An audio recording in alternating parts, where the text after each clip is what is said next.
আরে বেবি, তুমি চিন্তা করো না, এখানে শুধু আমার বন্ধু আর ওর বউ আছে। হ্যাঁ, ও ঠিক বলছে। বেবি, এখানে নেটওয়ার্ক নেই, আমি তোমাকে পরে ফোন দিচ্ছি। এটা আমার গার্লফ্রেন্ড, প্লিজ তোমরা ওর ব্যাপারে আমার বউকে কিছুই বলো না। আরে তুই চিন্তা করিস না, আমরা কিছুই বলবো না।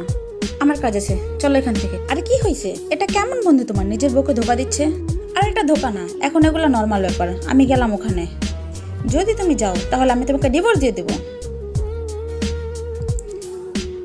পিছনে ক্যামেরা দাও, আমাকে দেখতে হবে এখানে কোনো মেয়ে নেই তো। দেখো, কোনো মেয়ে নেই এখানে। ঠিক আছে, তাড়াতাড়ি ঘরে এসো। ভাই, আজকে আমরা একলা একলা খেলবো না তো কে খেলবে আমাদের সাথে? Hello sir. মেয়েদের সাথে টেনিস খেলতে খেলতে তখনই কার্তিকের বউ এখানে এসে পড়লো। আমাকে মিথ্যে বলে এখন মেয়েবাজি করা হচ্ছে।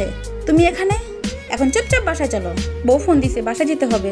তুই তো ছোট বাচ্চার মতো তোর বউরা ভয় পাস। কে বলেছে আমি বউকে ভয় পাই? আসছে দে, কে আসবে এখানে? আর তখনই পুলিশের গাড়ির শব্দ। চলো চলো চলো, জলদি ভাগো জলদি ভাগো।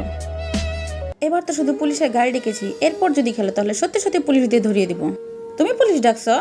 আরে তোর বউ কেমন, তোর বন্ধুদেরকে বিপদে ফেলতে চায়। আজকের পর থেকে তোর সাথে আর খেলবো না আমরা।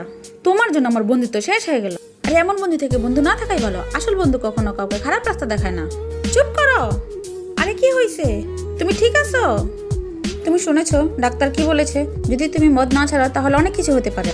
পরের রিপোর্ট আসা পর্যন্ত তোমাকে আমার সব কথা শুনতে হবে। যদি রিপোর্ট নর্মাল আসে তখন তুমি যা খুশি তাই করতে পারবে। আমি রাজি। আমি কি জানো আমার এগুলো কি দিচ্ছ? আমার অবস্থা দেখো, ভালো খাবার খাওয়ার চিন্তাও করো না। এত তাড়াতাড়ি কে শরীরে ভাই? সব সময় তাড়াতাড়ি ঘুমানো এবং তাড়াতাড়ি ওঠা দুইটাই স্বাস্থ্যের জন্য উপকার। দেখো বউ, আমার রিপোর্ট কত নর্মাল আসছে। এই সব তোমার জন্যই হয়েছে। আমি কত নিষেধ করছি মদ খাইও না, লিভার ক্যান্সারের কারণে ওর মৃত্যু হয়েছে। বউ, তুমি আমার মাফ করে দাও, আজকে থেকে আমি তোমার সব কথা শুন।